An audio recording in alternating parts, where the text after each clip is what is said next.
All right, we want to go back to Hammon for just a moment here. One of the things that we wanted to include in this was the conversion of three of our children. They were unique. It's all three of our children were fairly young when they gave their hearts to the Lord, but I had made it a practice to, whenever they started talking about becoming a Christian or giving their heart to the Lord or whatever, I answered their question, but I was very careful to go no further than that.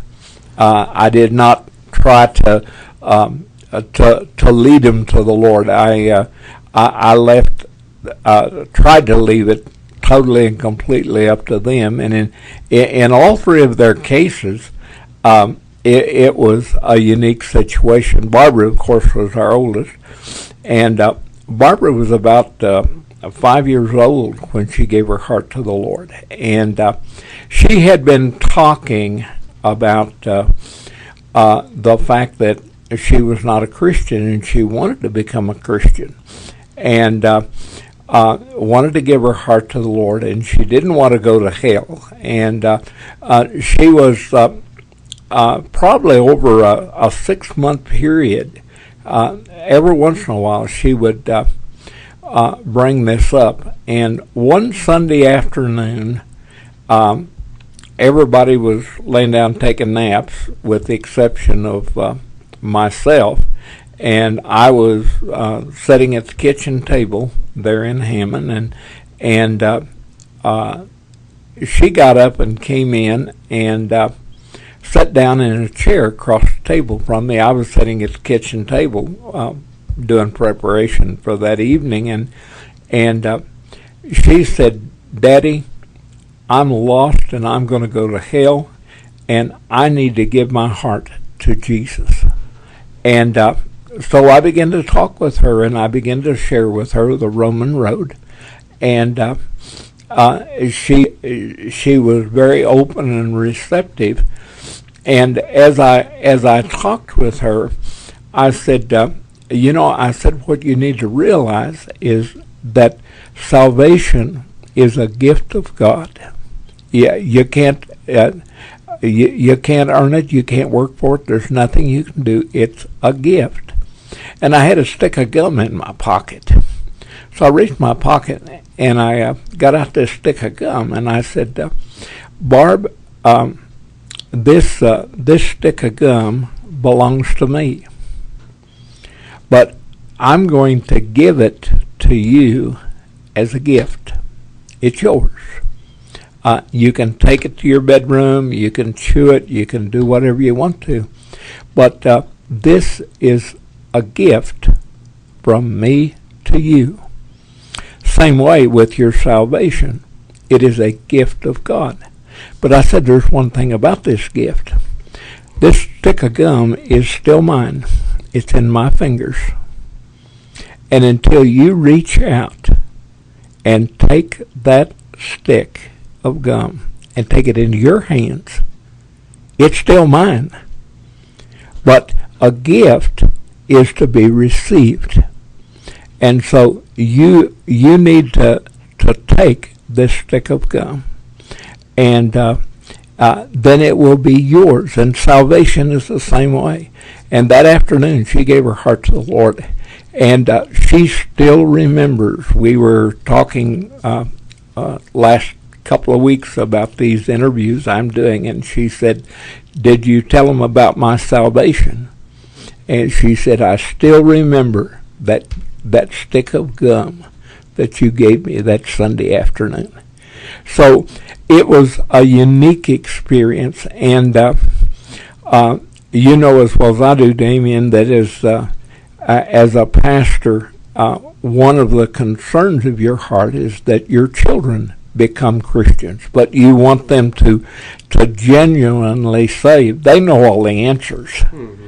And this was one of the things that I was really concerned about and really careful about, And so Barbara gave her heart to the Lord, and it was probably a year later that Fred was waking up in the middle of the night, having weird dreams. Something was trying to kill him and trying to hurt him. And along in that same time, he was also talking about the fact that he needed to give his heart to Jesus. And I kept, like I said, I kept just trying to answer his questions. But one evening, in an evening service, he came forward during the invitation just crying like a baby. And he was about 5 years old. And he said, "Daddy, I'm lost and I'm going to go to hell. And I want to give my heart to Jesus." And so I sat there on the front bench of the service there in the Hammon Indian Church and shared with him again the Roman road and how Jesus had died for him, and he gave his heart to the Lord. And this is young, but they had grown up in the church, and they had grown up in our family. And one of the problems is they know all the answers. And when Joel was saved, he was about I guess 5, 6 years old, and he had not been talking very much about being lost or needing to be saved. But I was in the process of doing some work in our house.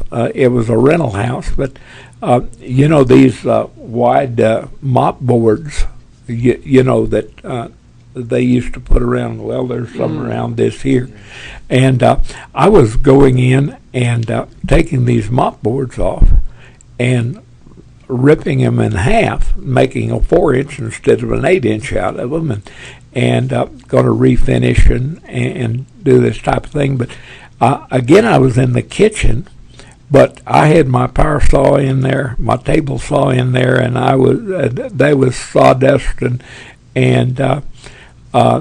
just a mess inside the house there, and so I was working and not paying any attention to the kids, and Joel came up to me, and the first thing I even knew that he was around was he reached up and grabbed a hold of my shirt tail and jerked on my shirt tail.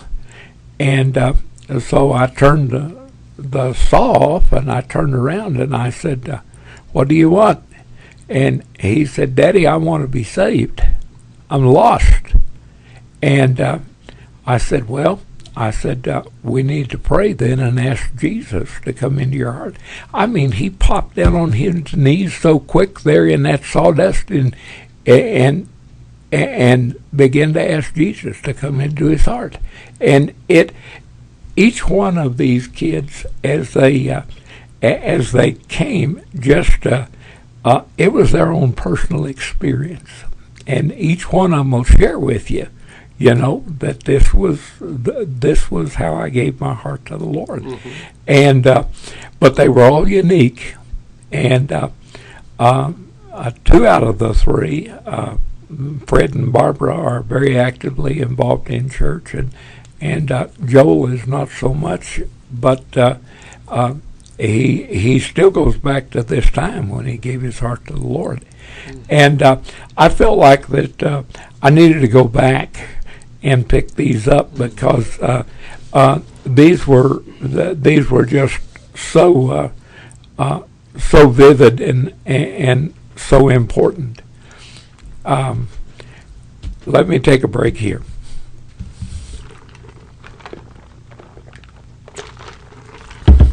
Alrighty, now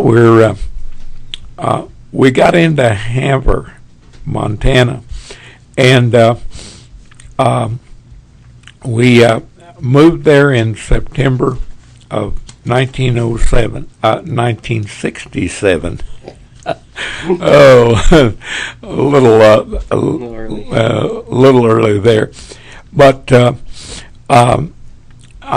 in the other tapes, I shared the experience of our call and our move, and when we moved into Haver, we moved into a basement apartment, and Haver, Montana, is divided into the upper class and the lower class, and it's divided by the Great Northern Railroad, and also by the Milk River that runs east and west through the town. The North Haver is where the Immanuel Baptist Church was located, and so our basement apartment was in this area. But the Great Northern Railroad was a big business in Haver, Montana. They had a roundhouse there, and they had shops and things where they worked on the engines and set trains up. There were probably 25 different railroad tracks that you went up over a bridge that you went across to get from Haver into North Haver, and you came down over this bridge, and there was a turnout where you went into North Haver, a part of North Haver, and then just one turn to the right, and then you went on across the Milk River Bridge, and there was more of North Haver north of the river. So, and this is where we moved into, and this is where our church was located. Now, our work at Haver was, I use the term quite a bit, of many facets, because there was a lot of elements that came together to make our work there, and it's difficult, almost impossible to separate them because they're so interwoven. One of the things was the Immanuel Baptist Church. It was a mission when we moved there, but we later constituted in 68. We constituted into the Immanuel Baptist Church, but it was an Immanuel Baptist mission prior to that. But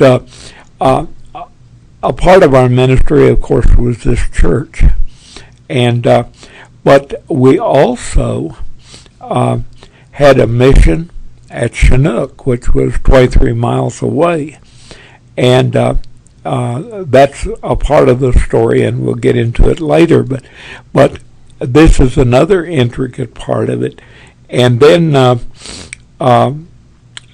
radar site was almost 50 miles north, right on the Canadian border, and we had a Bible study there, and we had a good number of the servicemen that attended our church and lived in Haver. So, and then another of this facet is the fact that the majority of our children were teenagers at this time, and this was school functions and youth meetings and all this type of thing, but they were in the process of growing up during this time, and so this was a part of our ministry and our lives at the time. Of course, you know me well that hunting and fishing was a dominant part, and not only was it a part of my life, but it was a part of the majority of our church people, and of course a necessity of hunting and fishing, because we were on a short salary, and goodness, we could kill 12 deer legally every year, and we did. This is what we ate, and so of course we fished as well. We hunted antelope. We even hunted elk some. I came out of Kansas and spent a lot of years in Oklahoma, and there it was mostly hunt quail and hunt pheasants. But it didn't take me very long to realize when I got to Havre that I could take off. I took off on Mondays. Monday was my day off. Nobody called me. The church agreed to this, and so I went hunting. Well, I could go out and hunt all day and kill 3 pheasants, or I could go out and hunt and kill 1 or 2 deer, and it doesn't take too much math to figure out. You know that you can feed your family better on deer than on 3 pheasants, and so hunting and fishing became a very important part of our lives there. I'd never big game hunted before in my life, and so this was a new avenue, and of course in Montana it's full of streams and rivers and lakes, and you can't drive anywhere. But what you don't cross a creek, and I got to where that when I went to our annual fellowship meetings and this type of thing, I always carried my rod and reel with me, and if I crossed the creek, I stopped and fished, and so this is an important part, and it's going to be tied in with our ministry, and then I mentioned the Montana Fellowship. Now, we think that South Dakota is pretty big. It's roughly 200 miles wide and 400 miles long. Well, Montana is known as Big Sky Country, and the sky is bigger there than any other place, but Montana is over 600 miles from east to west, and it's over 200 miles from north to south. It is a massive state, and when we first moved, when Leroy shared with us the need, and we came. There was Montana, Wyoming, North and South Dakota was a part of the Colorado Convention. Colorado? Yeah. And then about the time we came, we broke off to become the Northern Plains Convention, and made up of Wyoming, Montana, North and South Dakota. And so we were in the groundwork of the beginning of that, and at that time Montana was a fellowship instead of a convention, because of numbers of churches and membership. And our association that we were in was called the Triangle Baptist Association. Now, if you can put in your mind, there was 3 basic churches in our convention. I mean, three towns. There was Havre in the northeast. There was Shelby in the northwest. That was 100 miles away. That was the closest Southern Baptist church to us. South and central between this, about 125, 150 miles, was Great Falls, Montana. Several Baptist churches there, but this made up the Triangle Association. So if you were going to go to an associational meeting, you drove 100 miles, at least. And it was not uncommon for us to have fellowship meetings at Three Forks, which was 600 miles south and east of us, down by Yellowstone. It was astronomical. So all of this made up our ministry. It was so varied, but it was so intertwined with one another.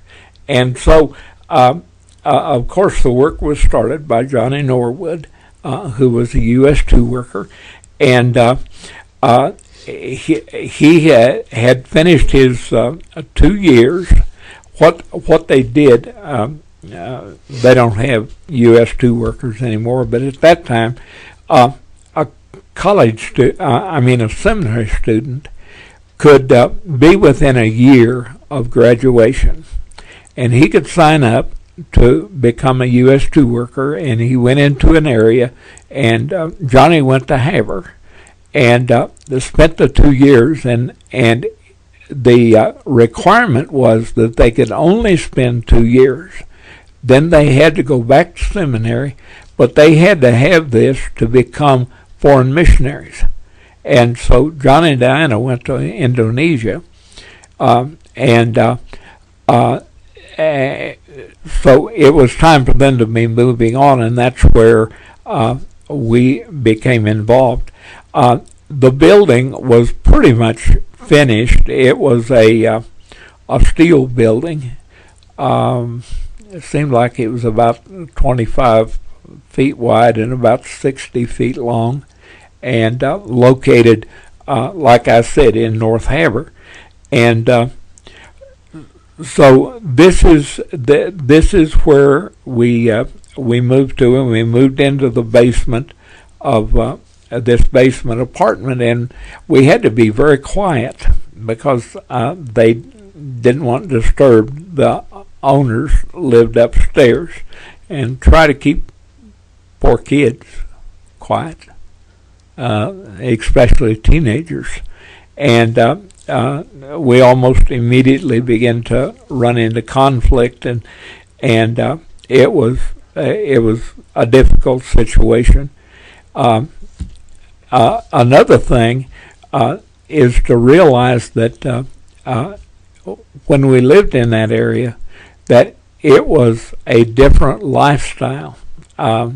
Deloris was used to hanging out clothes so that they get to smell fresh, and this type of thing. And so she went out to hang out clothes one day. And it was a beautiful sunshiny day like it is today, and she went out and hung her clothes and just had on a light jacket and came back in, and the ends of her fingers were hurting, tingling, and she was having a deep cough because she had inhaled air. It was only 30 below zero outside. It didn't feel like it was 30 below zero. And she frostbit her fingers. And she still has trouble with her fingers and with her throat because of the bronchitis, because she frostbit the top of her lungs. Mm-hmm. And you needed, it was really getting used to a whole new area.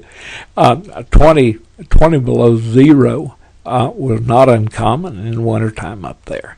And I have a unique thing. The nose hairs on my nose, inside of my nose, begin to freeze at 20 below zero.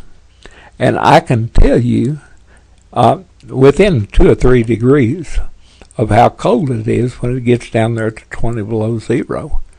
And from 20 on down, the nose hairs tickle, and I know where I'm at. But it's getting used to a whole different lifestyle. And I mentioned that Deloris was wondering when we were in Hammon about we'd gotten clothes in and all these warm clothes and underwear and all of this.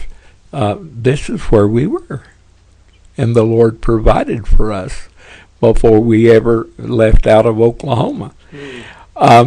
It was along at this time that we began to work on. We had men that attended our church that were in at the radar site, 37 miles north of there, and some of the men began to express to me a desire for a Bible study, and they said, we feel like we can reach out and reach some other men, and if you would, we'd like for you to come up. Well, this was in the wintertime as well as summertime. And I mentioned the weather, and we had blizzards and all this kind of stuff. But I drove up every Tuesday night at 10 o'clock to do a Bible study with these men.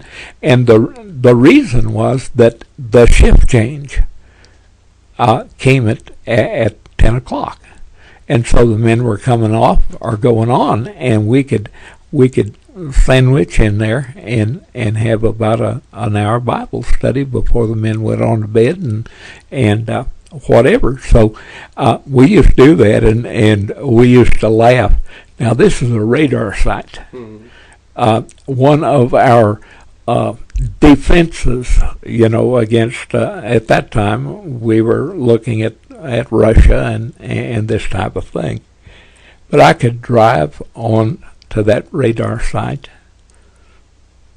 Never, ever was I stopped or questioned. I even backed up to one of the bubbles one night and loaded up a big crate, a 4x4x8 crate, and that had been torn down into pieces, and put it in my station wagon, and was never questioned. And Wow. it was interesting, but we had about 8 or 10 men in our Bible study every night that I was out there on Tuesday nights. Awesome. And we tried to minister wherever we could. Our work was supposed to be an Indian work. And there was several Indian families that lived in North Havre and attended our church, and we'll talk about Bernie Mae and her family a little bit further along. But we had the Bible study there at the radar site, and at about the same time we began a mission at Chinook, and this mission really had its beginning with Johnny. Johnny and Art Stacer, that I was a serviceman that was supposed to pastor the church at Havre, but the Lord saw fit for us to be there. But anyway, Johnny and Art went over to Chinook. The church began to be concerned about that little town 23 miles away. There was no evangelical ministry among the people, and there was about 2,000 people. And so the church at Havre began to pray. And so Johnny and Art went over and drove through the town, and they had been there about 10 minutes, and they located across the track in the north part of town the old house was visible from the highway that went through, and they began to look at it, and they prayed about it and tried to find the fella that owned it and seeing what the possibilities would be of a purchase of it or whatever might be worked out. They were in his home less than 10 minutes, shared with him what they felt like God was wanting to do. And he said, let me call my lawyer. And he said, I'll turn the deed, the title, over to your church. And this was the beginning of the work there. And it was about that time that we came, and there was a church with 12 kids that came from, I believe it was Mississippi, came up and did a vacation Bible school. And that first vacation Bible school, they averaged 38 kids a day, not counting the workers. And we began that ministry. We had the first services. Johnny and them found the property, but we had the first services in the first Bible school. And we had a lot of interesting experiences there. We had a fellow and his wife Phyllis Miller was an oil field man, and so Phyllis and their, I believe it was 5 children, attended our church really regular and at Chinook, and we really built on them. And then along in '68, the Lord moved them to Gillette, Wyoming, and we still had services there. There was a little old lady across the street that came. She was Russian, had grew up in Russia, and I remember talking with her so many times. She said, "Don't ever let them take your guns away here in the United States." She said, that's what they did in Russia, said they registered them first. And said then when they decided it was time to take their guns, they just went to each house and said, you've got such and such a gun. And but said they didn't stop there. She said, and the Russian people will never rebel against the government because they don't have their weapons.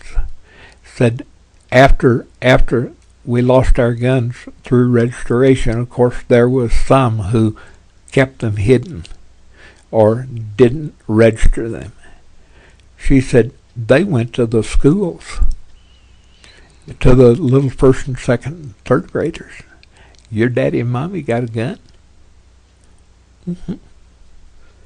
And they said they found out what individuals had their guns, and they went and confiscated those guns and killed them.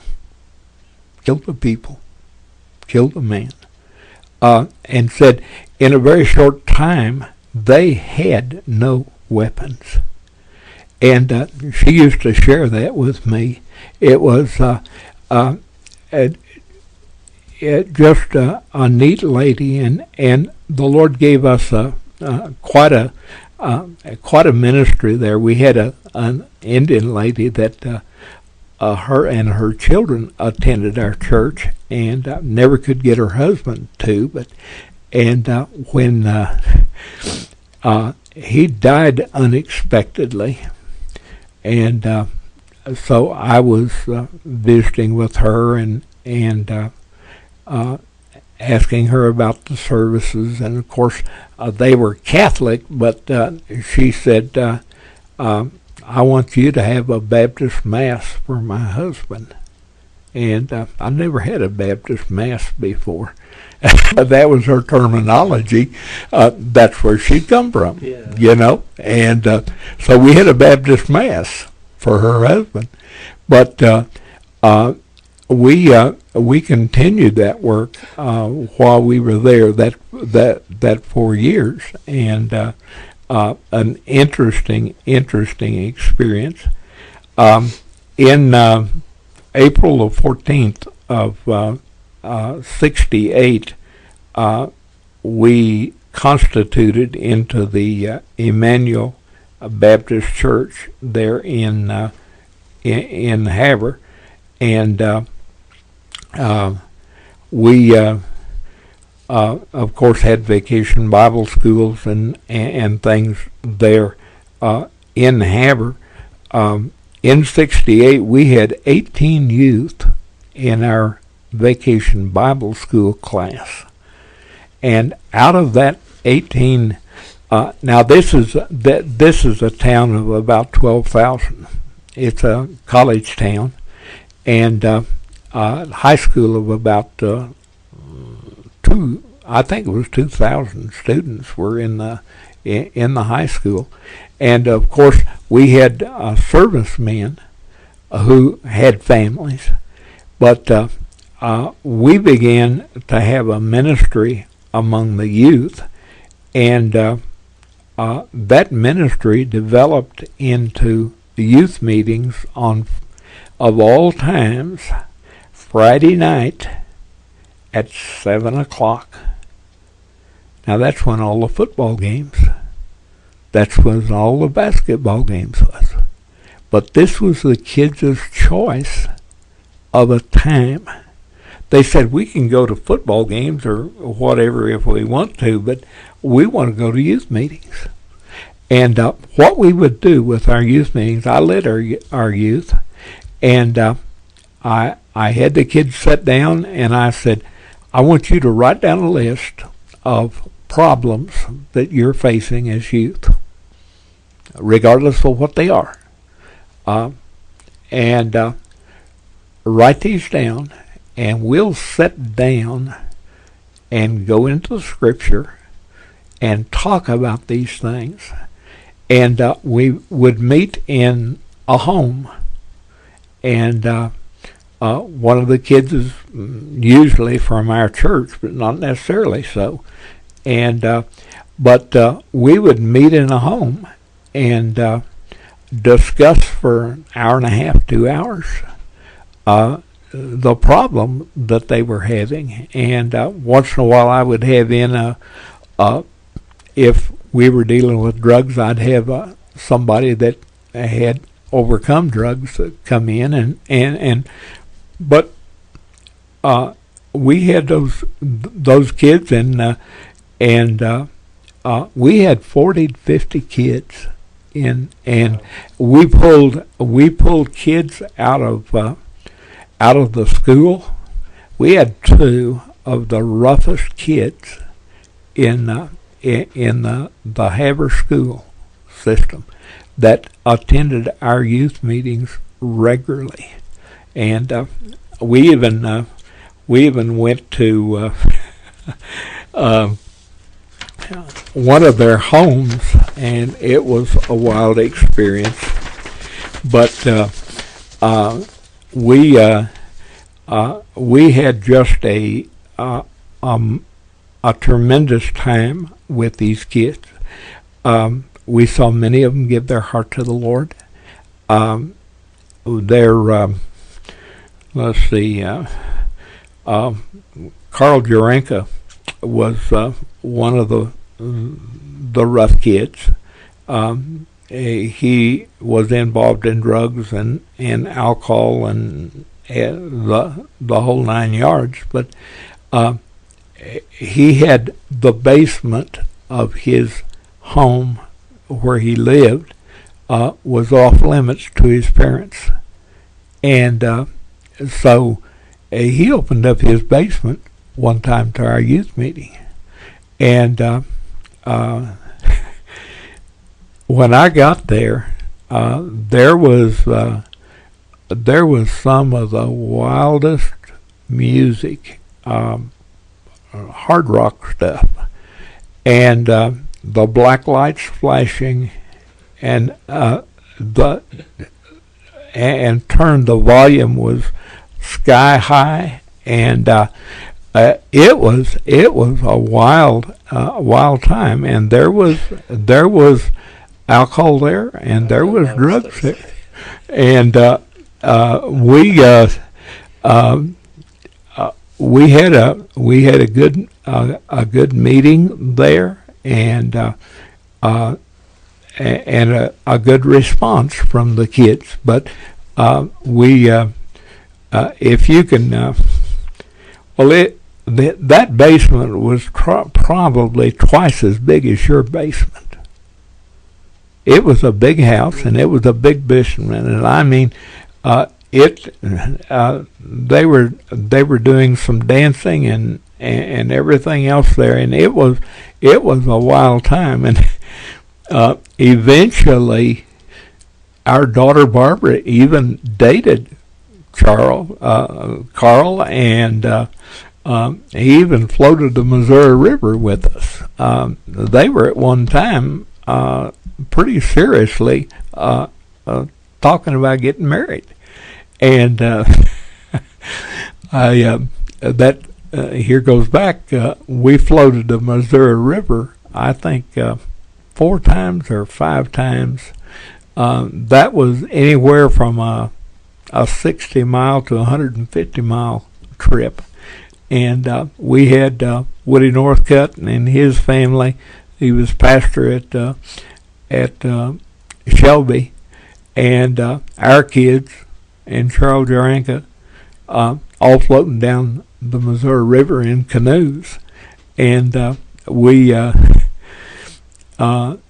Barbara was just all Google-eyed over Carl, and we were floating down and getting into an area where there was some rapids. And I told them before time we needed to get over to the edge to where we didn't go down through the rapids. And Carl and Barbara were in a canoe, and they had 2 of Woody's younger kids, little girls, in the canoe with them. And Carl paddled out right into the middle of those rapids, and started to go into them broadside.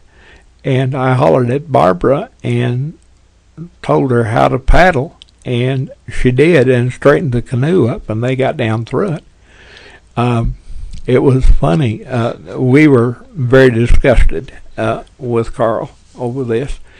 But the next morning, I said something about Carl to Barbara, and she said, "Ugh, what did I ever see in him?" I mean, that escapade in the rapids just cut her off immediately. And there was also a kid in this youth group that Mike Holt was his name, and he too was a gang leader and a fighter and a drinker and so on and so forth. And he had a motorcycle, and this is one of the things that I refused to let the children ride. I said, there's no way that I want you on a motorcycle. You won't be in control of it. You won't be in control of where you go, or how fast you go, or what kind of stupid things you do. And I said, I do not want you on a motorcycle. Well, Barbara was, trying to straddle the fence, and be a friend of Mike's, but also try to do what Dad told her as well. And one night, Mike came by about, it was 10:30, 11 o'clock at night, and he had a brand new motorcycle, and so I went out and looked at it with him, and then turned around, went back in the house, and a little bit Barbara came in front of Mike, and she said, "Dad, Mike wants me to go down to get a Coke. Can I go?" Please, no. She mouthed with him at her back. She asked, all excited, "Can I go?" But she mouthed, "Please say no." So I told him, I said, "Oh, Mike," I said, "gosh, it's 10 o'clock. I said, you guys got school tomorrow." I said, "Maybe another time." "Oh, Dad, let me go." But, it was all a false thing. I had told Barbara earlier, I said, "Now, you're a girl, and you're going to get into some situations with boys that are going to, you're going to be tempted to compromise your belief and your faith." And I said, "I don't care what time of a day or night, where you are, or what happens."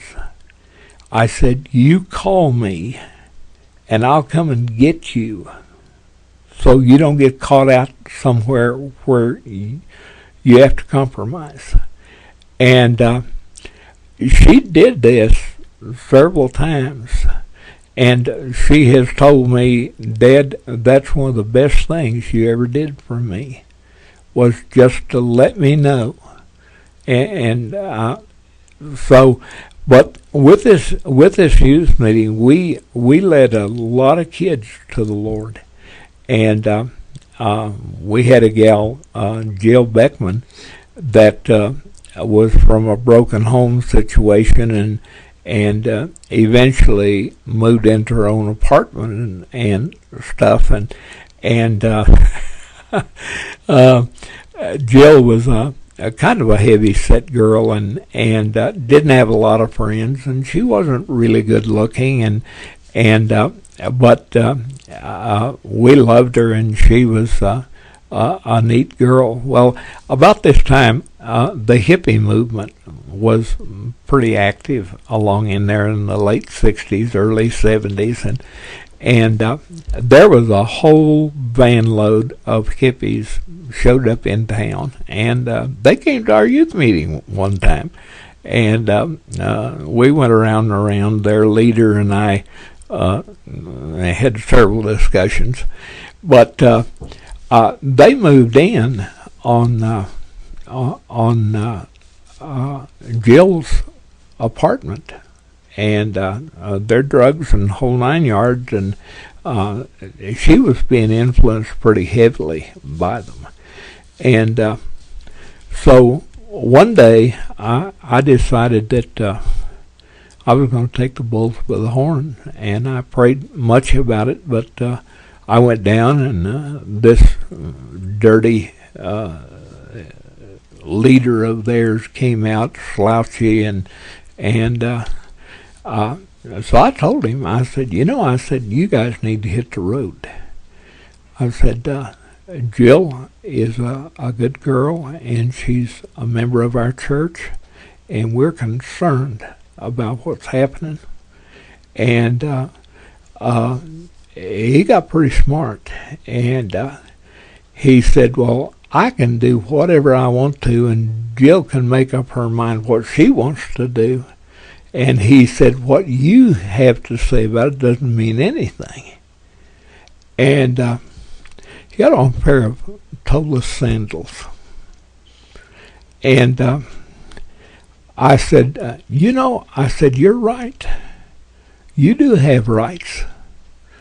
And I had on a pair of hunting boots, and I just moved my foot over and come down on top of his toes, just hard enough to where he knew I was there. And I said, you talk about rights. And I said, you've got a right to stand here, But I said, your rights and my rights conflict. And if I come down on your toes with these boots, who's going to be right? And I looked him straight in the eye, and he kind of mumbled something, and about ended our discussion. Next day, the whole crew was gone. And and Joe got back into our church and did real well. But our youth group really met a lot of the needs of our young people. Well, we had, like I said, we had servicemen from the air base that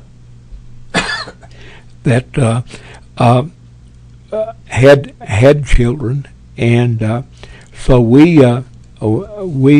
ministered to not only our children but to the kids in the school, and everybody at the school knew our youth group. And I mentioned that they met during the time of football games and stuff.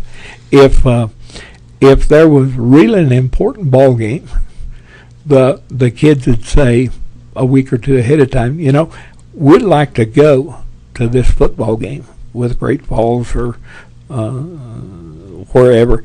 And I'd say, okay, let's go. And we'd take off and go as a group. We sat as a group. I mean, everybody in the school knew our youth group and knew our bunch of kids. And it was a testimony to the entire school. Now, I mentioned that we had the guys from the air base. There was not only there was several married couples, but there was also single couples. Single guys that were there, and you never knew from one Sunday to another who we were going to have for dinner. These guys were 40 miles away from the base. So, and they either had to eat in town or drive 40 miles back out to the base before they ate. And so we just opened our home up. And, gosh, it was not uncommon for us to have 6, 7 kids. Servicemen in our home for lunch. And lots of them stayed all afternoon and then went to services that night before they ever went home. And one of those guys, his name was John Salter, and he was one of the strangest guys. He loved to read an encyclopedia. He would take an encyclopedia down and he would read it right straight through. And every time he was in our home, he'd eat lunch, and the next thing you'd know, John would be in the living room with an encyclopedia in his hand. And I asked him, I said, what what are you doing with reading? And he said, how can I gain any more knowledge than out of an encyclopedia? So he would read the encyclopedia, and he just was a neat fella, and we had a lot of fun with him. But we had a lot of servicemen, and one of the other things that we did with our youth group, and it involved our servicemen, was during the winter time on Sunday afternoon, we'd grab a quick meal, and we'd go out to the mountains, which was about 7, 8 miles out, and toboggan. Mm-hmm. And these were the real toboggans. You could buy a toboggan back in that day for $25, 4 to 6 foot long, mm-hmm. And now those things are $175, $200, or even more than that. And so we'd go out and toboggan all afternoon. Get done and come by somebody's house, and they'd have chili, and we'd eat chili and head for church. And this was every Sunday afternoon. And it was not uncommon for us to have a half a dozen toboggans on top of our vehicles. And these kids would get out there and toboggan all afternoon. Had an interesting experience. We had a kid that from the air base that came out and was tobogganing, and came down a hill and somehow hit a rock at the bottom of the hill and broke his leg. And so he never came back to our church again. He said, I was a Methodist, and he said, this was God's judgment for me for going to a Baptist church. And we never could get him there. Right along this same time, he was in the hospital with that broken leg. And Roger Stewart, another single airman, came to the that came to our church. Was we'd had a Chinook, and a Chinook is where it warms up, and we were in church one night, and we went in. It was 20 below zero, and during the service, we heard ice falling off of the roof, and we went out, and it was 75 degrees. And the next morning, it was 20 below zero. Well, all of that snow melted, and that ice melted, and then it froze up. And the kids were forever, and you've done it, and I have too, run along and then slide on your feet. Well, Roger was doing this and fell and hit the back of his head and got a concussion. They put him in the hospital. So I was up visiting him and this boy that had broken his leg. And the top sergeant was in visiting the two guys, and of course he knew me. And he said, "Preacher," he said, "you're going to have to start being more careful with our guys. If you're not careful, we're going to put your church off bounds." For our service, and then bust out laughing. But this was the kind of relationship that I had with the kids. So and with the base.